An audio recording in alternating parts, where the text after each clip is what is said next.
I greet you, royal elders, queens and kings, princes and princesses of Great Mama Africa. Yeah. I greet you in the most precious and powerful, bountiful name of our motherland, Alkebu-Lan, Mama Africa, in a prayer for oneness, hope and prosperity for all African people on the face of Mother Earth.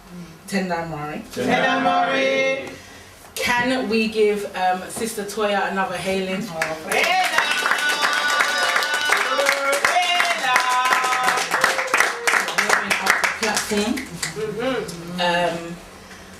And I'd like to give thanks, even though I am a member of our Alkebu-Lan Revivlaist movement. This is my first NOMMO movement, so I'd like to give thanks for the opportunity to present to everybody, and I give thanks for everyone being here this evening. So, alright, I'm going to get right into it.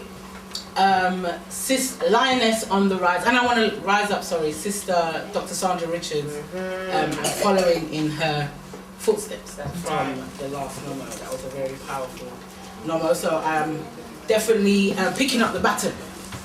So, before we speak of Sister Soldiers of the future, I thought I'm seeing the ingredients of what's involved in the Sister Souljah of today, and some of the things that Sister Toya kind of touched on in terms of her own experience reaffirms my reasoning.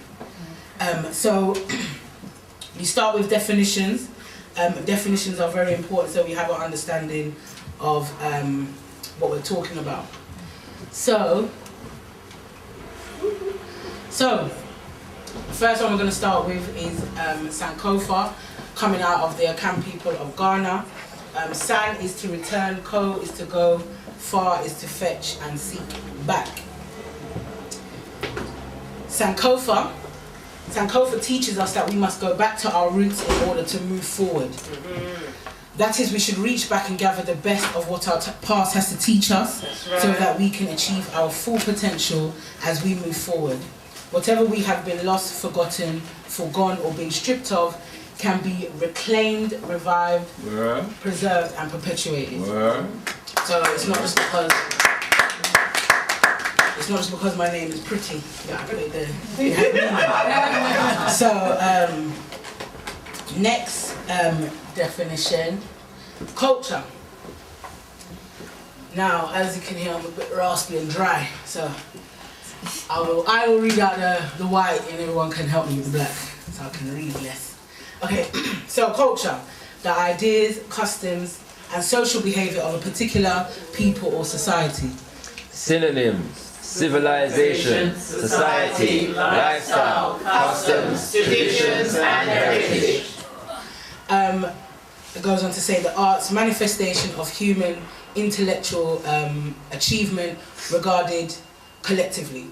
Synonyms: the arts, the humanities, intellectual achievements, activity, literature, music, painting, philosophy. Now, here at the Alkebu-Lan Revivlaist movement, we claim time and space, and we have our own definition. The Alkebu-Lan definition of culture is the collective personality of a people manifested in their natural and complete way of life. Now, the ideas, customs and social behaviour of a particular people or society is not different from the collective personality of a people manifested in their natural and complete way of life. So I want you to know the level of harmonisation. The last ingredient is organisation. An organised group of, I didn't give you the black highlight there so you know your cue. But anyway, an organised group of with a particular purpose, working together. Synonyms: institutions, groups, coalition, network, society. And an action of organising something. Synonyms: planning, arrangement, coordination, running, management, formation and development. So throughout the presentation, these three ingredients are going to intertwine. So, why Sankofa? Mama Marimba Annie, our cultural scientist, our mother, we honour her as the Queen Mother of the Alkebu-Lan Revivlaist movement. She often, in her lecture that I was quite familiar with, in terms of the African woman, she makes clear through deep research that as African people we have to come from our own perspective, our own cultural worldview, our own African-centered worldview, our own African perspective, our own collective context. Yeah. And when we're doing that, we return to our most healthy development, our most healthy stage of healthy development, of African wholeness, of African well-being. Yeah.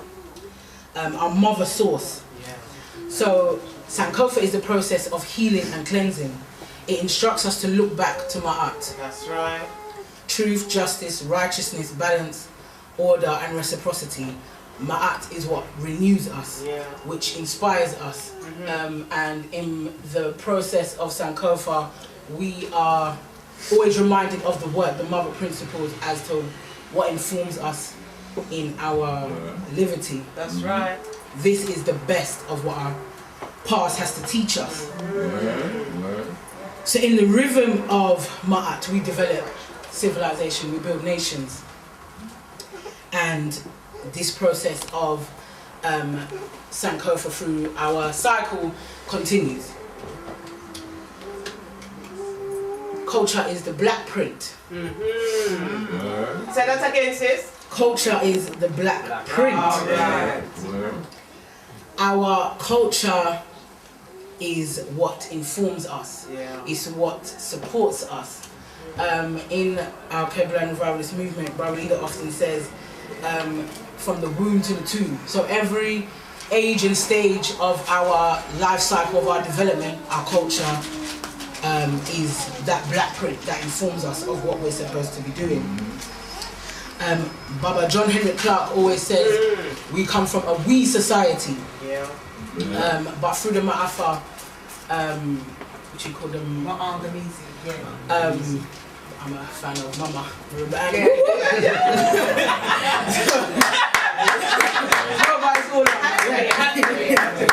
But yeah, she coined the term Ma'afa, which encompasses the same.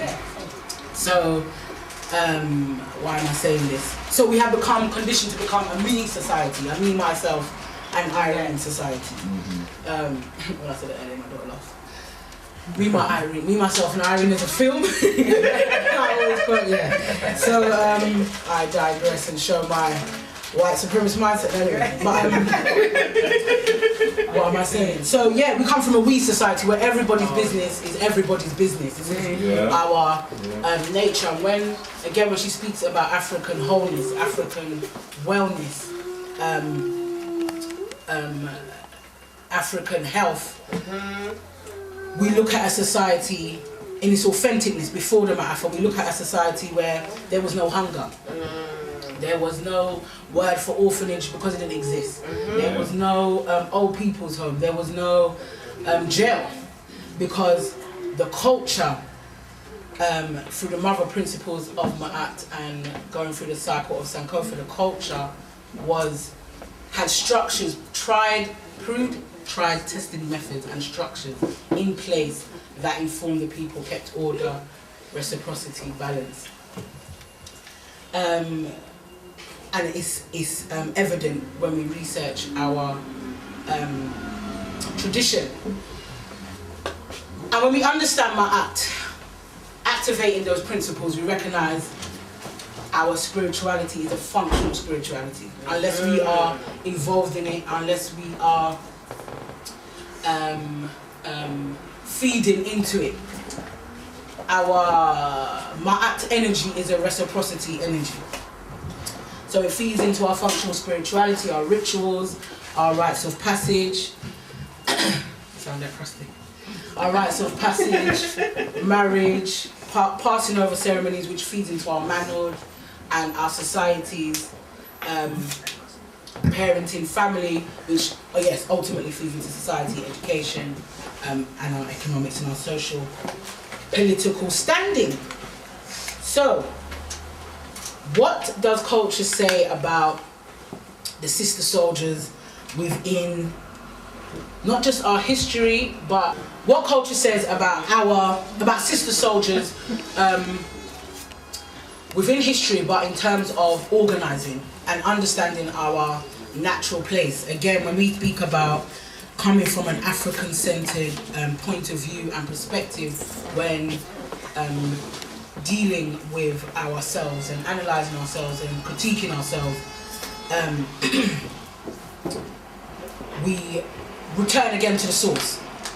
So, what was the natural energy of organising for women in Kemet?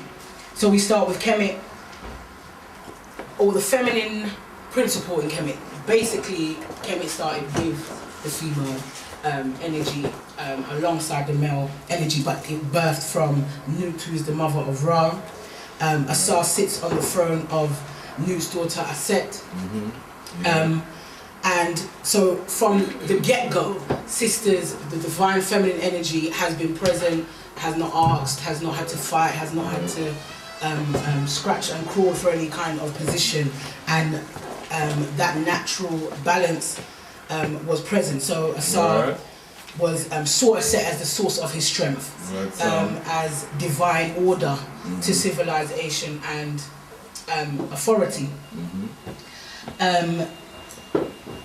In a book I came across recently, an insightful book on African philosophy entitled Ancient Egypt and the Black Africa by, I'm a name butcherer, Theophile Abena. Thank you very much. Printed in 1992, he wrote that the equality between men and women in Egyptian antiquity was an integral part of divine order. And it translated through women, obviously being on the throne, owning businesses, whether they was in the royal family or not, and being high priestesses. So again, that's the original Kemet.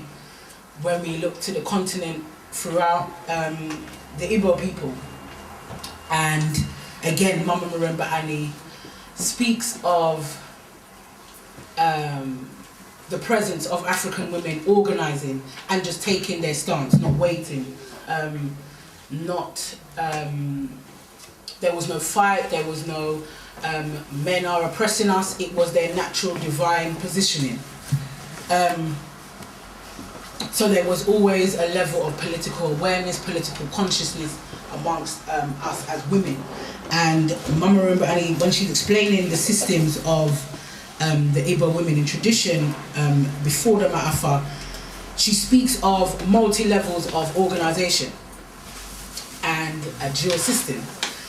For example, the women born in the community have their own organisation, and the women marrying into the community have their own organisation, and representatives from each come together because they have their own issues, their own situations to be dealing with. And then sisters from around communities send representatives to organise. So there's multi-layer organising going on, is my point. And it was a natural part of society. And men was doing the exact same thing. And again, there was no superiority, there was no, well, why are the women organising, what do they need to, it was part of society, it was part of the culture, and it helped to maintain society.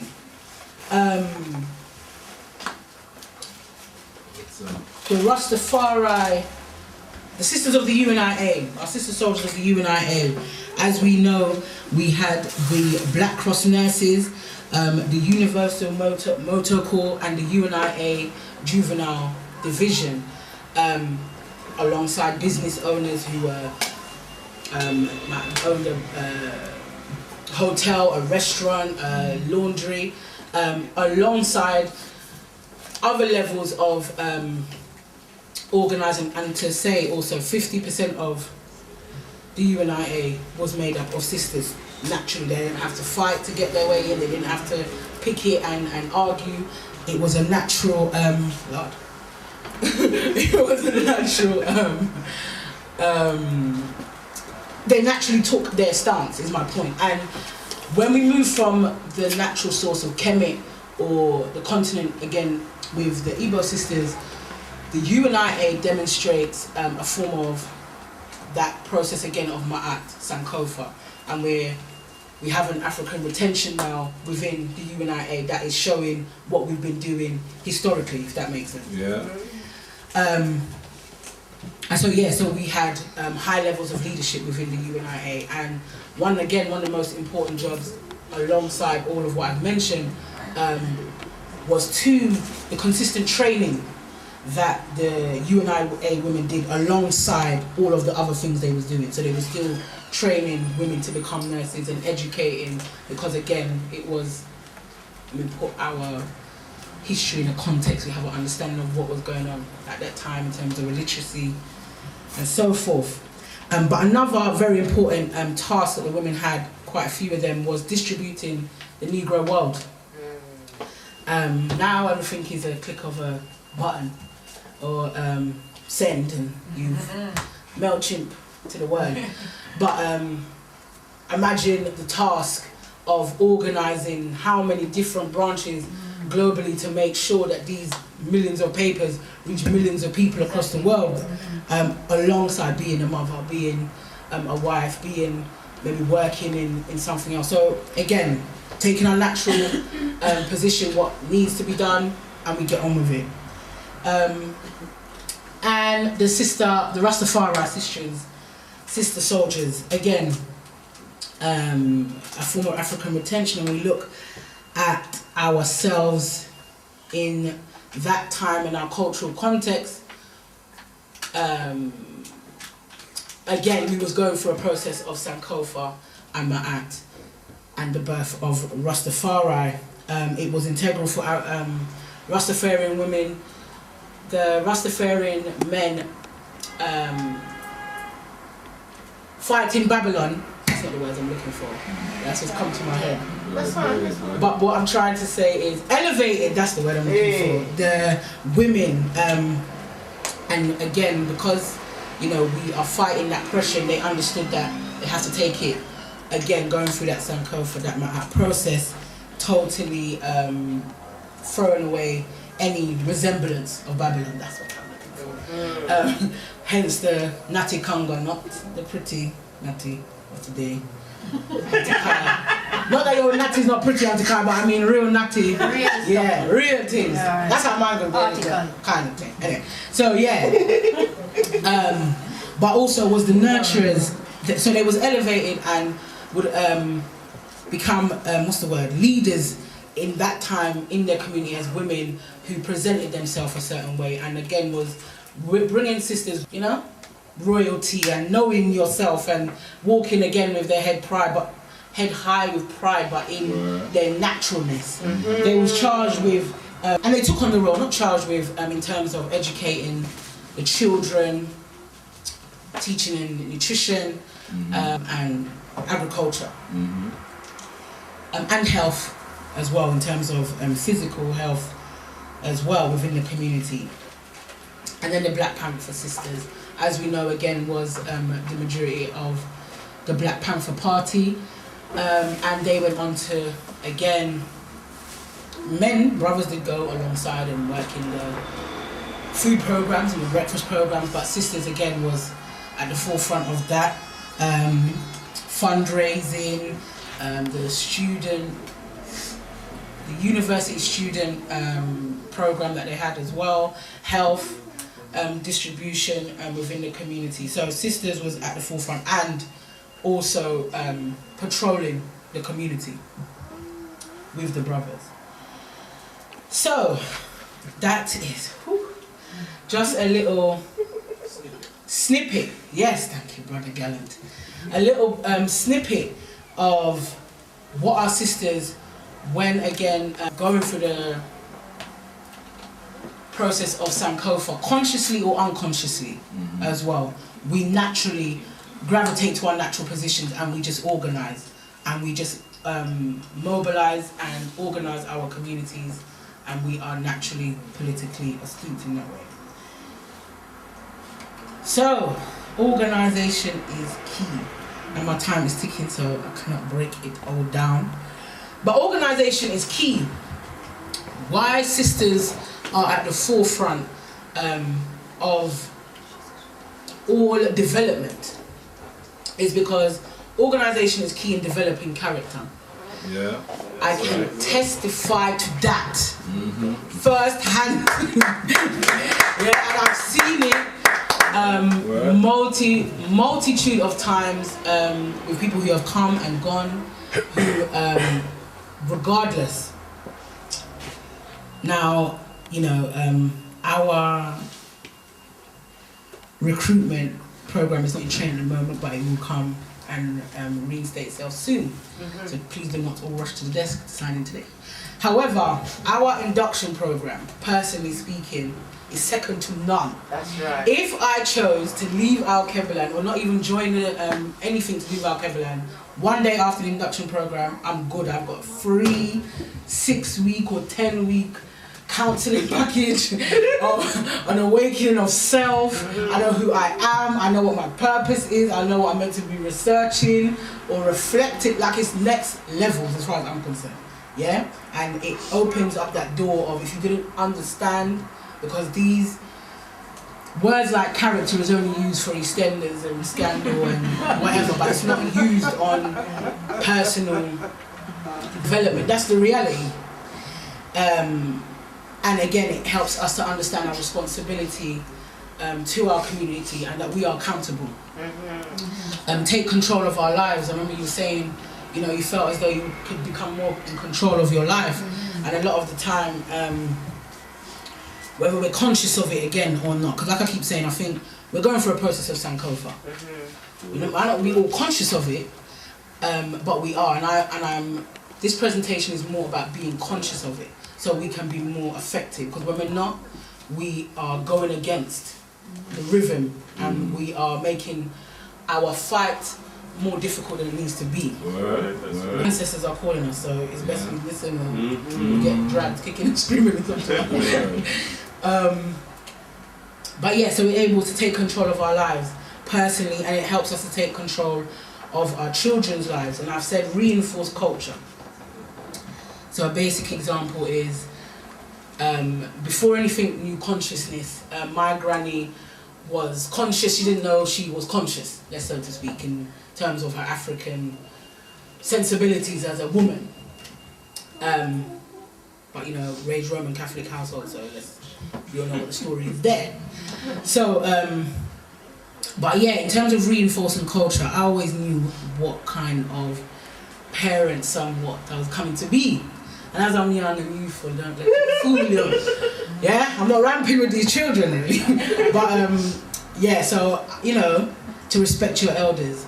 Now, organisation reinforces those principles, because outside of that, you know, a lot of the time I speak to parents and they're like, oh, but you know how they face with elders, that can't fly in here. If she gets to a certain point, she has, you know, Auntie Anna at the back there's very quiet, but she drapes up a child in a hot minute if they forget to greet her properly. Do you understand? So it reinforces the principles that you are trying to live, your value system.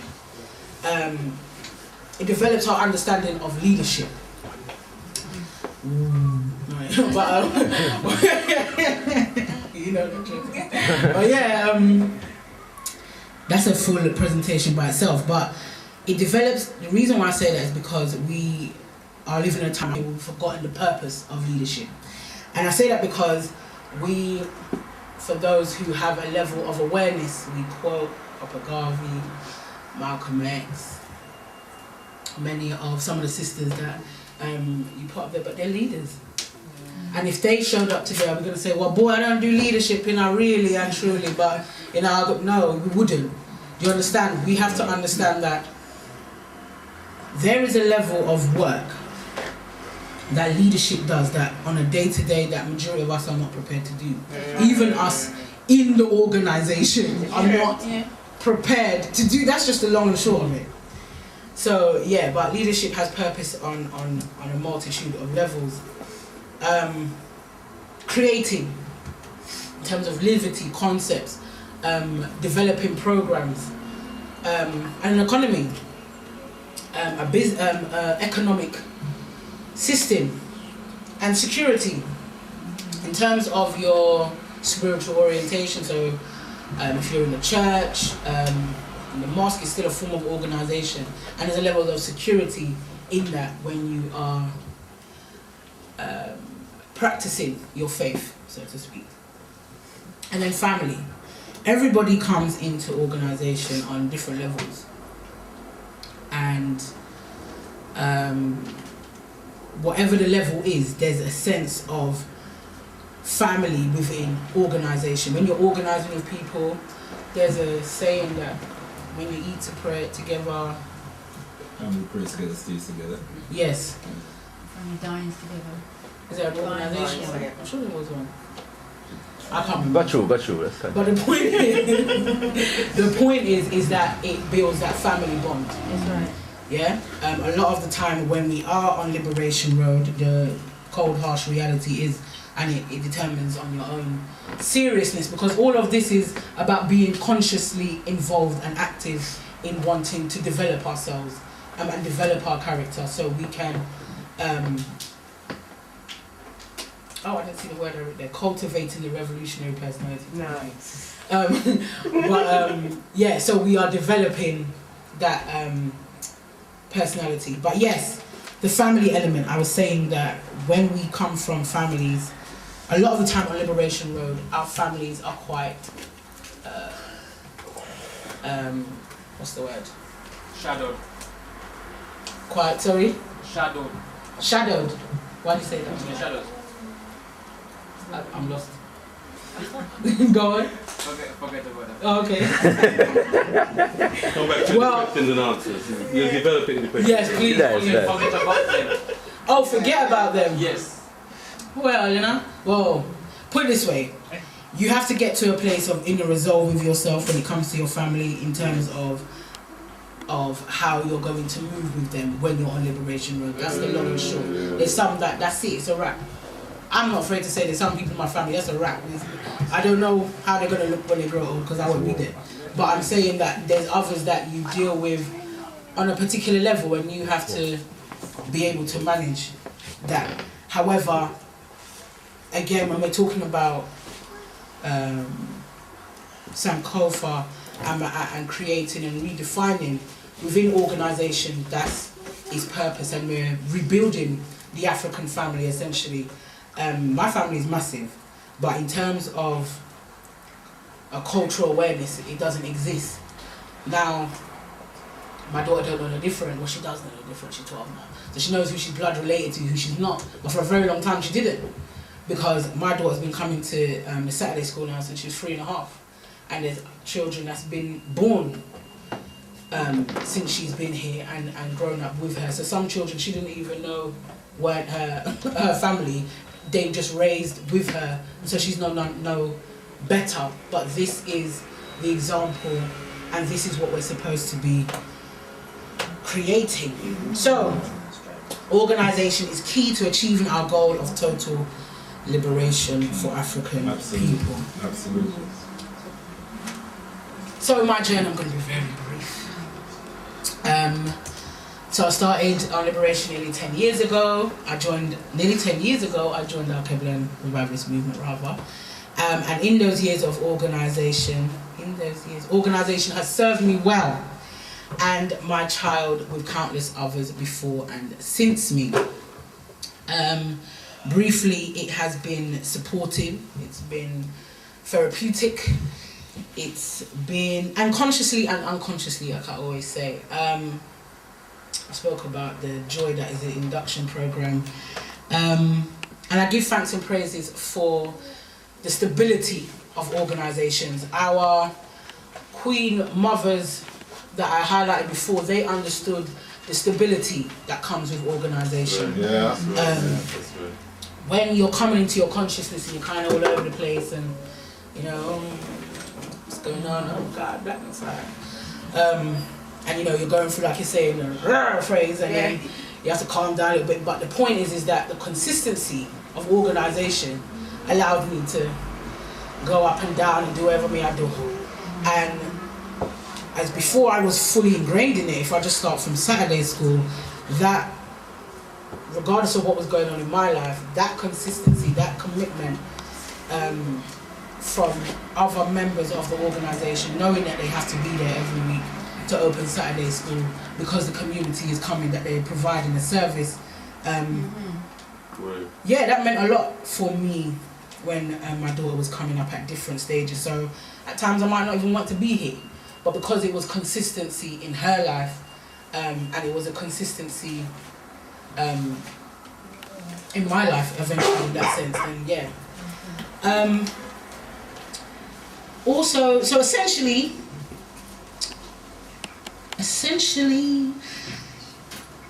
as you grow and develop in organisation, you understand that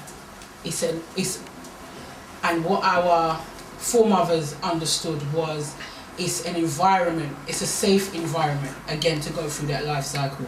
And when you are conscious of that you're developing yourself in that way, because put it this way, again, if I wasn't in organisation, I would go through my life experiences on the street. That's the reality. Or if I chose to be in a church, it would be in a church. Or if I was in the mosque, it would be in the mosque. But it's about making the decision of where is the safe environment for me to go through life in. Does that make sense?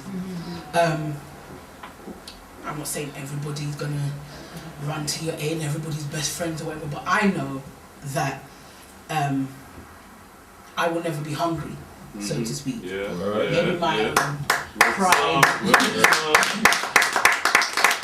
Maybe my own pride for certain things, but I will never go hungry. I will never be poor, if you get what I'm saying. I will never not be able to get on the bus, because organisation allows me to go through my highs and my lows and whatever in this safe space. And our mother queens knew that and understood that we have to control the space that our children grow up in. We have to control the space that our children develop in. And we need to take charge of that. And again, so like I showed the different examples that we took charge of that, we didn't wait. Where am I? And so yeah, and it allowed me the space to find my higher purpose. Your purpose originally is that you're on Liberation Road and you're serving your people. But again, when we're going periodically through the process of Sankofa, and we're always working towards elevation, we're working towards that African wholeness, African wellness, African well-being. So you're always elevating into your purpose and walking in your power. Hence, Sankofa Rising.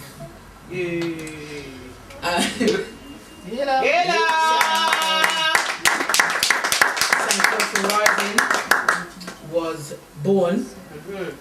So being able to gather up all of what I've gathered up in my long time, not that long, that makes other people feel longer, but yeah, I realised, how do I piece together all of what I've been able to understand on Liberation Road as an African woman, and continuing to develop. And I think when I got to my 30s, I was able to overstand I'm going through a stage in my life, if that makes sense, and I physically felt it. I was conscious of, I was going through a transition. Does that make sense? And the more I spoke to my sisters around me, they're not realising that they're consciously going through a transition of sorts, but everyone's talking about the same thing. And then I speak to, and that's what's beautiful about organisation, the levels of generations. So I'm supported on many different levels. I have enough mothers and sisters and aunties in here. And the different ages and stages, we're kind of talking about their stage and their age, but going through a process. And so yes, hence Sankofa Rising is born.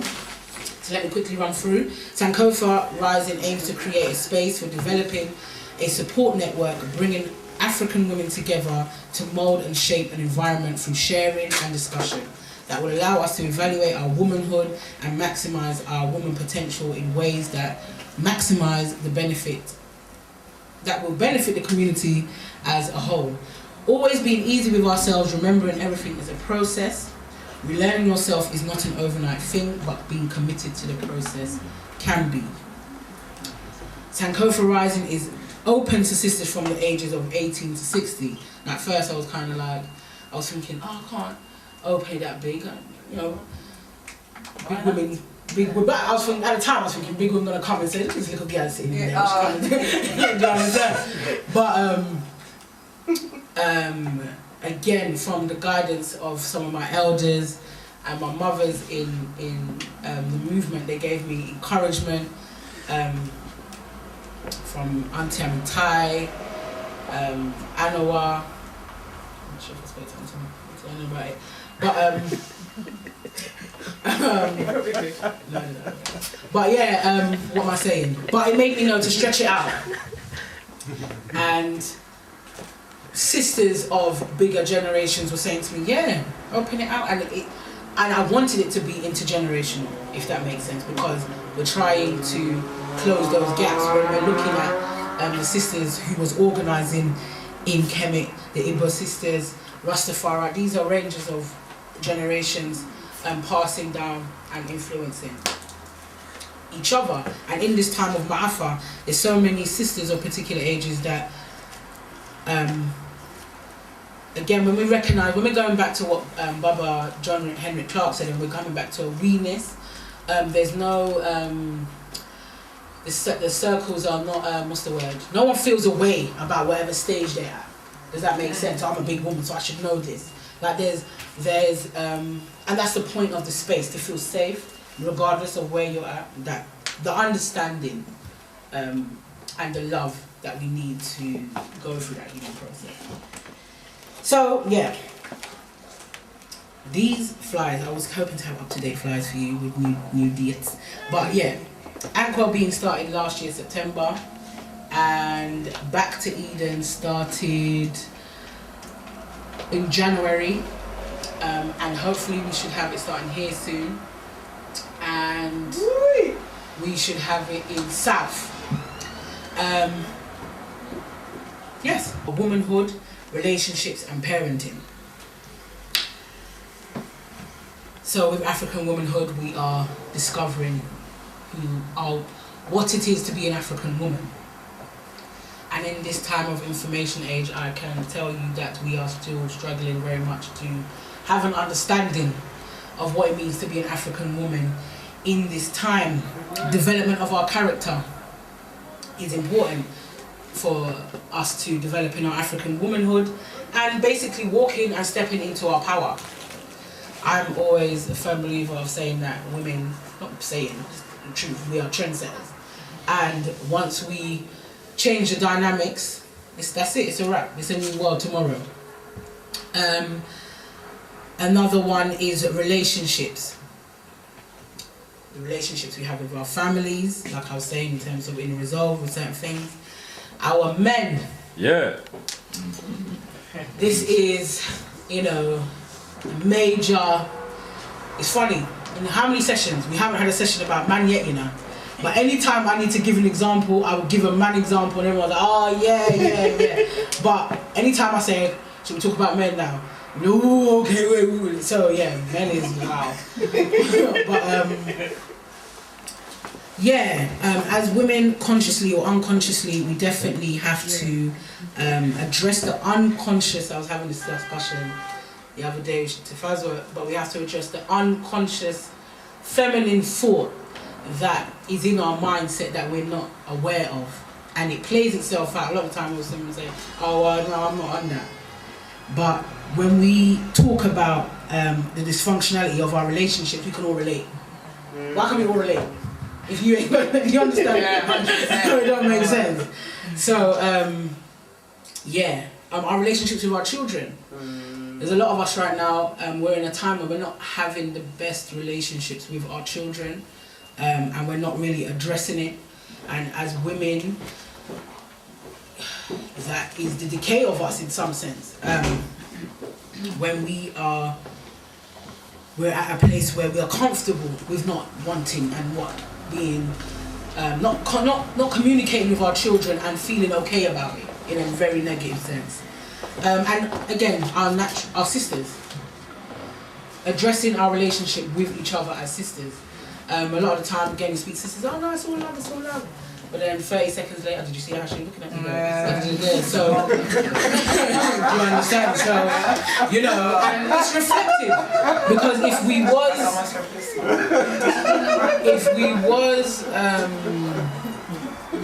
was walking in the spirit that we say that we have as sisters, long time again, next levels, the organising would be happening and we'd be doing what we need to be doing. And like I said, it's not an advert to join Alkebu-Lan Revivlaist movement, but it's about talking about organising. So join something or develop and create something. But as women, that's what we're supposed to be doing. There's no other option. It's not, oh well, that's not really for me, or I'm not sure, or I can wait, or when my child gets to a certain age, like it's now, it's been yesterday. So, also, one of the things is parenting. And parenting is another I was having a conversation with Kai a little while ago, and we talk about parenting all the time, and she highlighted something to me that for some reason I didn't really think about, but confidence. As parents, we lack confidence through the ma'afa, and that breaking of spirit. We've lost our confidence to parent our children and take control. Like I was saying, organisation helps you take back control of your child, because the organisation is going to support you. You're not going to have your pitney in at home torturing you and terrorising you in your yard. And do you understand? Yeah. And some of us are so comfortable with being terrorised in our home by our children. Yeah. It's outrageous to me. It's mind-boggling when little people are running the yard. Little people. So building our confidence as parents to know, stop what you're doing, stop it, and the end. And don't feel no way about it. Co-parenting.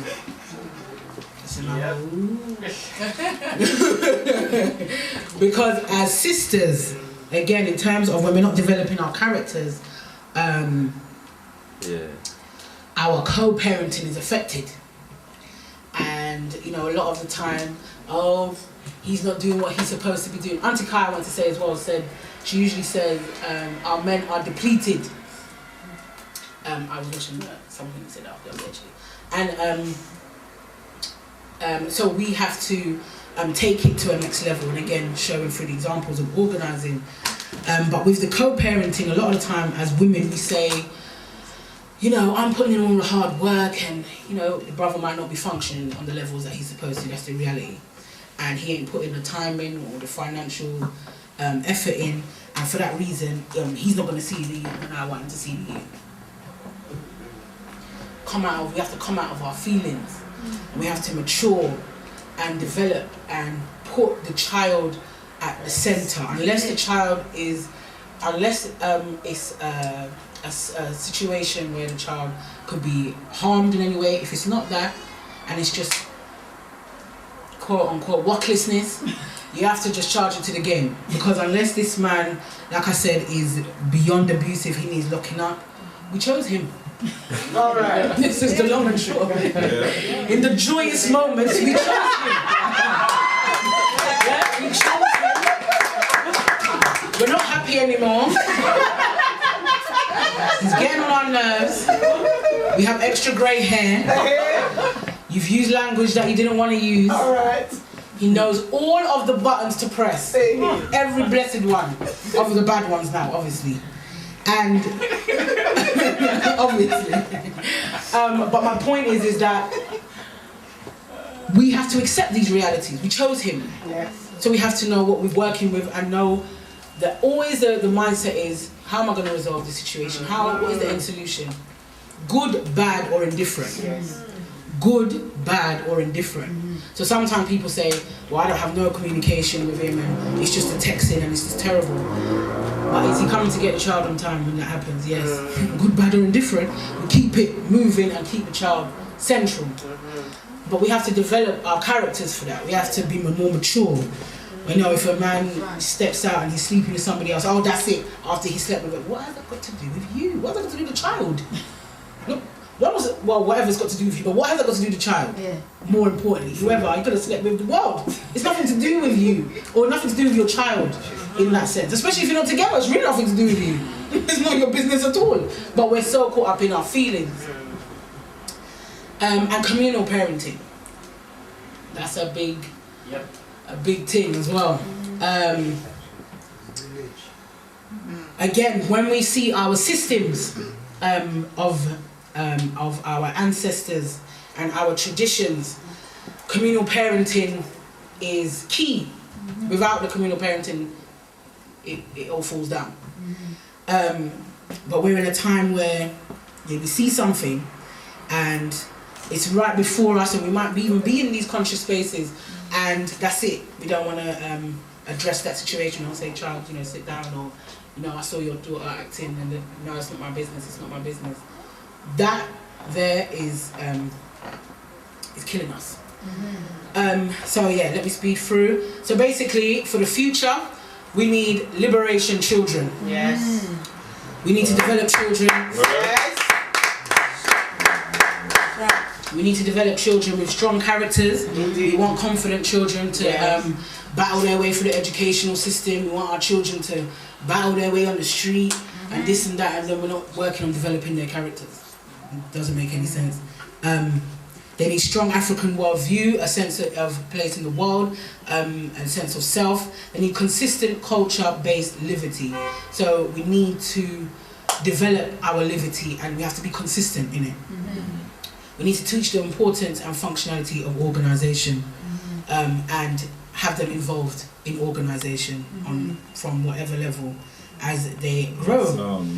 So that is the future of our children. And in my closing, I would just like to say, by the words of Assata Shakur, it is our duty to fight for our freedom. It is our duty to win. We must love each other and support each other, and we have nothing to lose but our chains. So let me say, with a little piece of balance, by the word sound of the most eminent prophet and king, His Excellency Marcus Messiah Garvey, rise, you mighty African people, because you can accomplish whatever you will. Tender.